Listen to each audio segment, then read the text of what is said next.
Selamat pagi semuanya. Kami dari kelompok 7 ingin membahas konflik di Afrika. F. Konflik di Afrika. Konflik Sudan Selatan.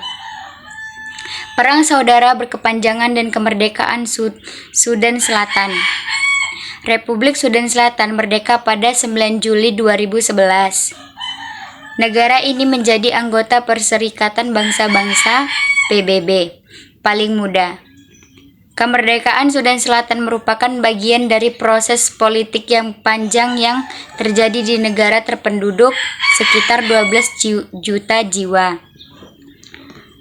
Kemerdekaan ini bermula dari Perjanjian Nayasha atau Perjanjian Perdamaian Komprehensif antara Gerakan Pembebasan Rakyat Sudan dengan pemerintah Sudan pada 2005.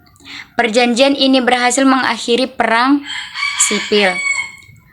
Pada 9 Juli 2005 mereka memperoleh hak ekonomi. Melalui proses otonomi inilah Sudan Selatan yang mengembangkan pemerintahan demokratis, menjadwalkan untuk menggelar referendum kemerdekaan penuh.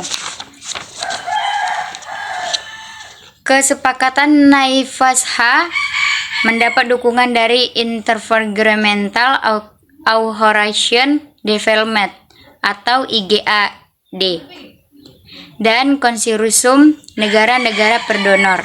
Meski prosesnya berlangsung cukup panjang, dimulai dengan The Marrakesh Protocol pada 2002 yang merundingkan bentuk pemerintahan, kesepakatan pembagian kekuasaan dan sektor-sektor real, hingga usaha menjadi resolusi masalah konflik dan keamanan pada 2004. Kelompok Pembebasan Selatan. Sebelum membentuk pemerintahan sendiri, Sudan adalah bagian dari wilayah kekuasaan Raja Farouk, Raja dinasti Muhammad Ali ke-10, yang menguasai Mesir dan Sudan sejak 1936. Namun kegagalannya membangun pemerintah yang solid membuatnya dipaksa turun tahta saat revolusi Mesir 1952. Kekacauan politik kala itu membuka jalan bagi Sudan menjadi negara merdeka.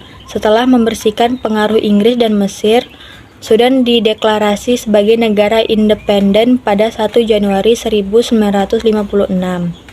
Setelah merdeka, konflik internal langsung terjadi antara kekuatan utara dan selatan. Sudan Selatan yang mayoritas Kristen dan animisme awalnya bagian dari negara Sudan yang mayoritas Arab Muslim dengan pusat pemerintahan di utara. Namun sejak merdeka, Sudan Selatan dipimpin oleh penganut Katolik Salva Kiir Mayardit. Sebelum menjadi presiden Sudan Selatan, Salva Kiir sempat menjabat sebagai wakil presiden Republik Sudan sejak 2005. Catatan karirnya dalam dunia politik dan militer Sudan bahkan dimulai jauh sebelum itu. Dalam perang sipil Sudan pertama yang berlangsung hingga 1972, ia bergabung dengan Batalion Anyanya. Batalion Anyanya adalah kekuatan militer pemberontakan dalam konflik tersebut, dan Salva Kiir hanya mencapai pangkat perwira rendahan hingga akhir perang. Sudan Selatan merdeka. Perjuangan Jalan Garang (SPOA) mendapat dukungan dari negara-negara tetangga seperti Libya, Uganda, dan Ethiopia. Berbagai dukungan itu membuat Garang sanggup menghimpun kekuatan di sebagian besar wilayah selatan yang disebut New Sudan. Pemerintahan Sudan di utara berkali-kali dengan tegas menyatakan bahwa tidak akan ada pembagian kekuasaan. Maka itu, tidak akan ada juga pembagian keuntungan finansial dari sumber daya alam. Di sisi lain, dukungan negara-negara tetangga memungkinkan John Garang memimpin pasukan militernya secara diktatorial.